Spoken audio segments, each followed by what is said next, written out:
그렇습니다. 이제 시장에서 현재 어떻게 일어나는지 PPT 파일 보면서 설명드리도록 하겠습니다. 네, 보시게 되면 지금 이제 그 그래프를 보실 수가 있는데요.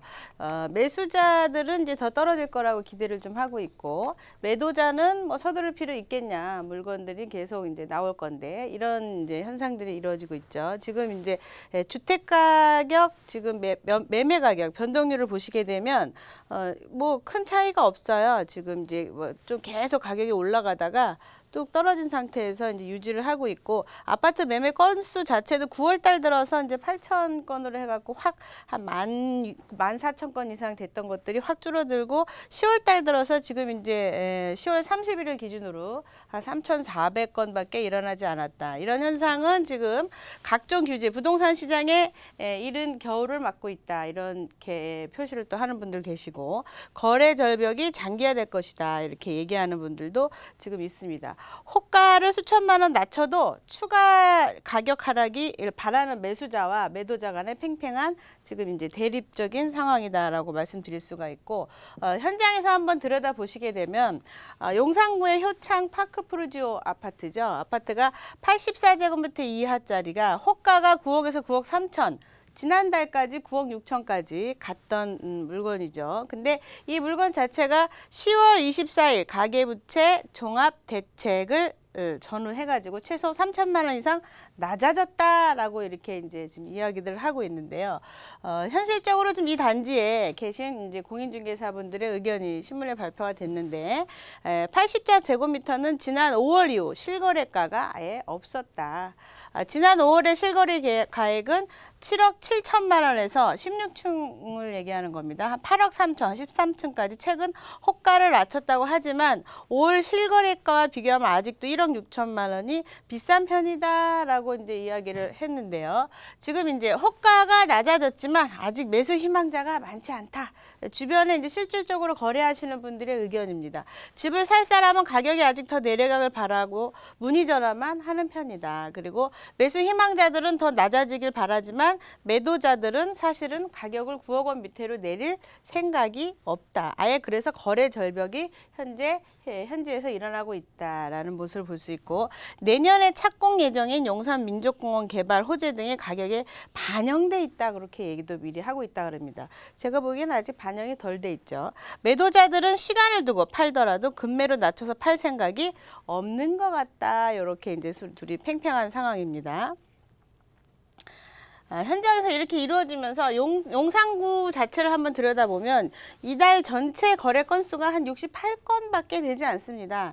이것은 이제 전달 대비해갖고 지금 201건으로 비교하면 34%가 낮아진 것이고요. 지난해 10월달, 지난해에 비교를 하게 되면 24%밖에 그치지 않은 그런 수치라고 할 수 있겠습니다.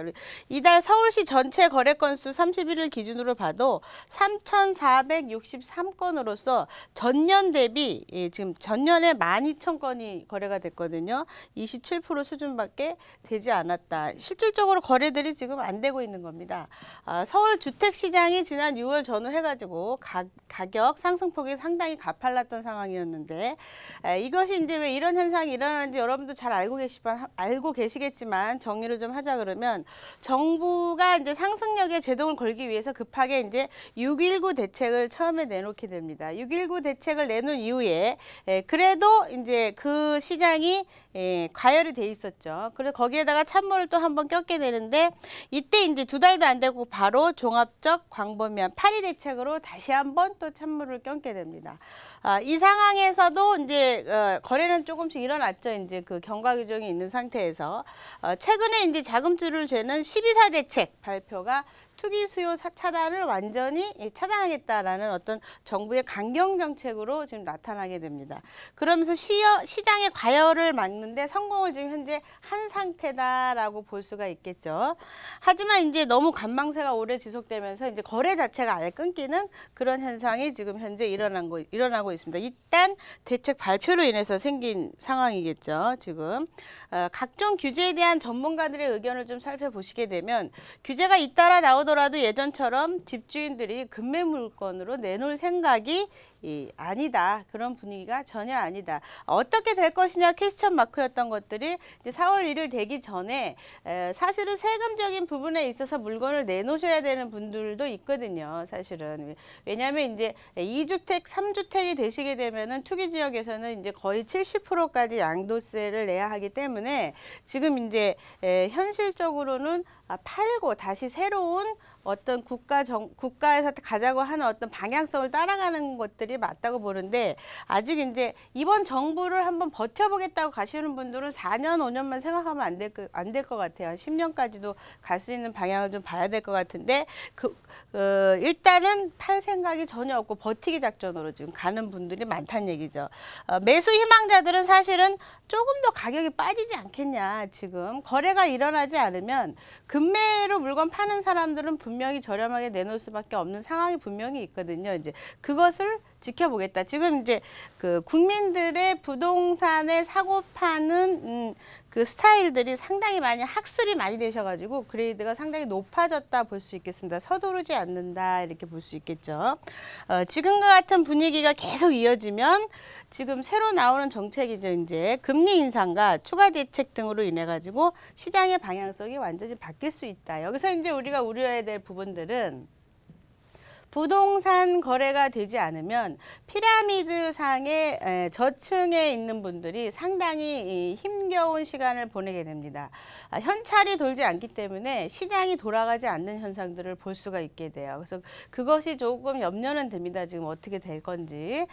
실수요자들한테는 조금 더 확대된 정책을 좀 펴야 될 것이고, 일시적 2주택이라든가 이런 유예를 빼고 난 나머지 분들에 대해서 아파트에 대한 다주택자들에 대한 강경 정책은 저도 맞다라고 생각을 하고, 지금이 오히려 실수요자들 입장에서는 아파트를 살 수 있는 좋은 기회다라고 생각을 합니다. 다만 현재 정부가 가고자 하는 방향 중에 소형주택에 대해서는 완화 정책을 피고 있다는 걸 잊지 마셔야 됩니다. 지금 이제 사회 전반적으로 국민에게 소형주택에 대한 거를 많이 맡기고 있는 상태이기 때문에 소형주택에 대해서는 완화 정책을 분명히 피고 있고 세금적으로도 혜택을 주고 있다는 것을 잊지 않으셨으면 좋겠습니다.